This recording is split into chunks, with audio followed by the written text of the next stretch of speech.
Hello guys, welcome to my YouTube channel. नोंथांमोननि YouTube channel बरायबाय ओमफ्राय नोंथांमोननि सिगाङाव फिन आरोबाव गोदान भिडिअ लाना फैलायबाय नोंथांमोना भिडिअखौ मिथिखाबाय जानांगौ थाम्बनेल एबा टाइटेलाव नायनानै बिदिब्ला नोंथांमोना भिडिअखौ उइदाउट स्किप खालामाजासे जोबजासिम नायलांदो लोगोफोर ओमफ्राय दिनैनि भिडिअआ जाहैबाय लोगोफोर आं मोनसे आपडेट लाना फैदों बे आपडेटआनो जाहैबाय लोगोफोर सासे शर्ट मुभि गाग्रानि सायाव ओमफ्राय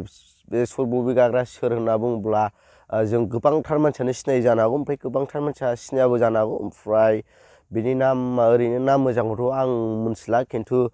बेखौ दा बांसिनानो जेनाखि नैबे शर्ट मुभियाव जाय नामखौ लाना फेमास जादों बे नामजोंनो मोनसे इउटुब चेनेल दं ओमफ्राय गेन्द्रा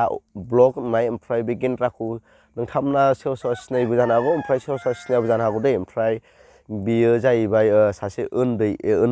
बे जायनाखि शर्ट फिल्माव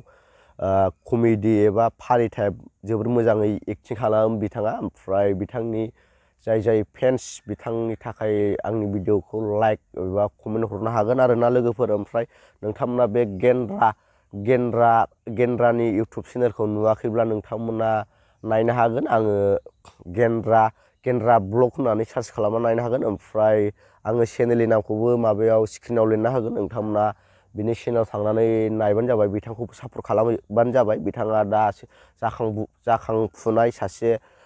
लाइमोन उन्दै मा होनो कमेडि एक्टिं खालामनायाव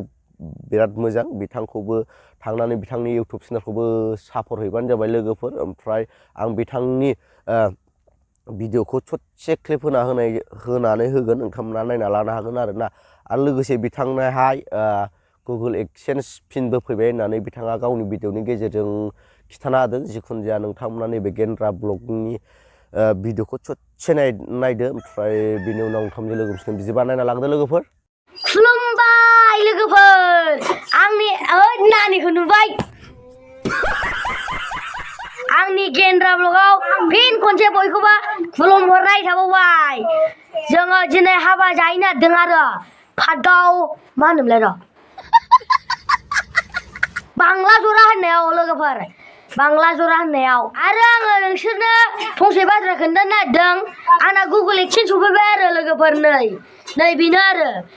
आङो बेनि थाखाय नोंथांमोनाथ' नुखाबाय गेन्द्रा ब्लगनि भिडिअखौ ओमफ्राय बिनि भिडिअखौ नुनानै माबायदि मोनदों नोंथांमोना कमेन्ट खालामना खिन्थाहरबानो जाबाय लोगोफोर ओमफ्राय नोंथांमोना सिगां बिनिया इउटुब चेनेल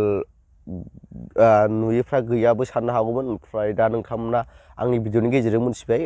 गेन्द्रा ब्लग इउटुब चेनेलखौबो थांनानै सापर्ट हैदो लोगोफोर ओमफ्राय आङो